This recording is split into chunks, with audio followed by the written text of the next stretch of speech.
The deep web.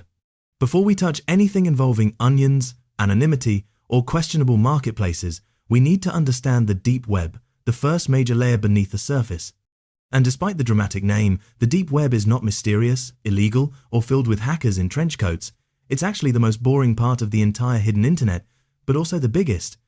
The deep web is simply everything that isn't indexed by search engines. Your email inbox? Deep web. Your online banking page? Deep web. Your school portal? Deep web.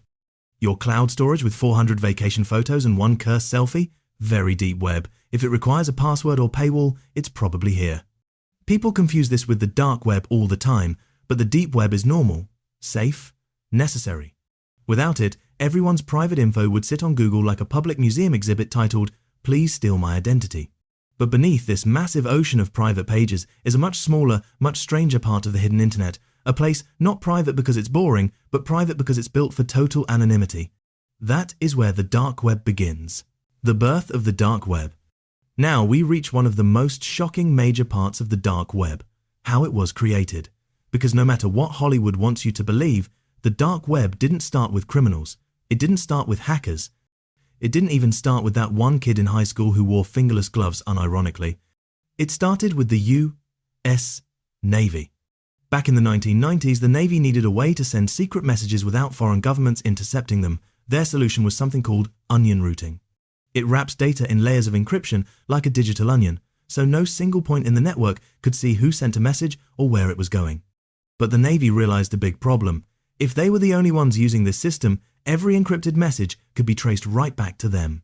It's like trying to blend into a crowd while wearing a neon yellow hazmat suit. So they did the only logical thing. They opened the technology to the entire world. That choice gave rise to the modern dark web. Millions of people, all sending anonymous data, creating a huge digital fog where government traffic could hide in plain sight. Tor and anonymity. Every major part of the dark web connects through one tool, the Tor browser. Tor, short for the Onion Router, is the software that lets you access the anonymous network the US Navy created. It works by bouncing your connection through multiple volunteer-run servers all over the world. When you use Tor, your traffic gets wrapped in several layers of encryption. Each server peels off one layer but only knows two things, where your request came from and where it should go next. Nobody along the chain can see the full path, and because the server list constantly changes, tracing someone becomes nearly impossible. Tor is the beating heart of the dark web. Without it, there is no anonymity, no .onion domains, no hidden markets, and no underground forums. It's used not just by criminals, but by journalists, activists, everyday privacy lovers, and entire governments trying to communicate without being watched. To enter the dark web, you simply download Tor and type in a .onion address. And that's where the next major part of this world appears. The strange, unsearchable websites that only exist inside this hidden network, .onion websites. Once inside the Tor network, you'll come across the next major part of the dark web, .onion websites. These sites don't behave like normal websites. You can't Google them, you can't memorize their names. And you definitely can't accidentally click on one during a late-night Wikipedia search. Dark web links look like they were generated by a cat walking across a keyboard. A B73X91F0P2M.onion. Not exactly user-friendly. Because of that, most newcomers start at something called the Hidden Wiki, a directory of .onion sites that act like the world's sketchiest homepage. Some sites are totally harmless, privacy blogs, anonymous email services, whistleblower drop points. Others are bizarre, disturbing, or feel like they were created by people who should not have access to computers. The important thing to understand is that .onion websites are not part of the normal internet. They're isolated. They rely on anonymity. And they allow people to host content without revealing who they are or where the site is physically located. That anonymity is what makes the dark web possible, and what makes the next part extremely notorious. Dark web marketplaces. One of the biggest and most infamous major parts of the dark web is the marketplace scene. These are online shops, usually temporary, unstable, and constantly moving, that sell every illegal item you can think of, and several you definitely wish you hadn't imagined. The most famous was Silk Road, which exploded into existence in 2011. It was basically Amazon, if Amazon didn't care about laws, refunds, customer service, or the FBI watching them. People bought drugs, stolen data, forged documents, hacking tools, and more, all using Bitcoin. Silk Road made almost $200 million in just 2 years before the FBI tracked the founder and shut it down. Since then, countless new markets have appeared, disappeared, been hacked, been seized, or scammed everyone using them.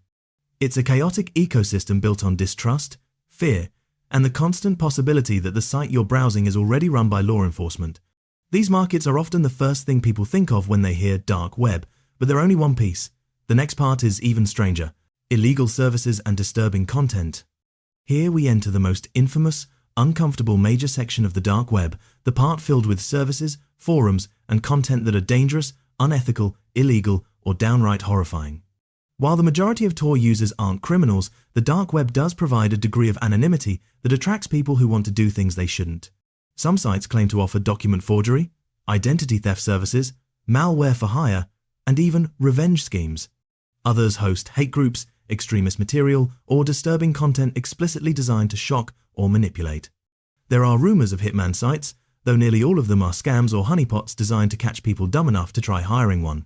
And of course, the most disturbing illegal content exists here too, the kind that is absolutely not discussed on YouTube and definitely illegal worldwide.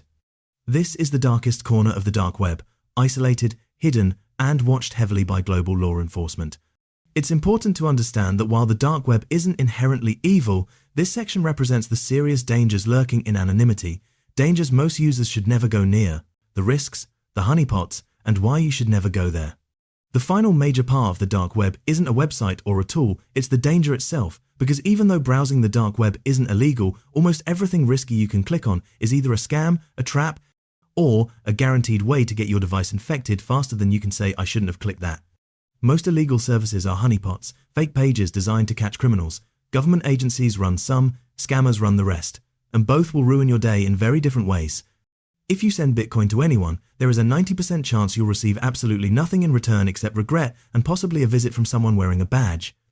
Even without buying anything, malware is everywhere.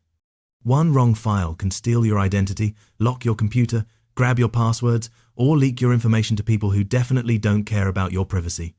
You're also exposed to hackers, trackers, and attackers who are very good at what they do.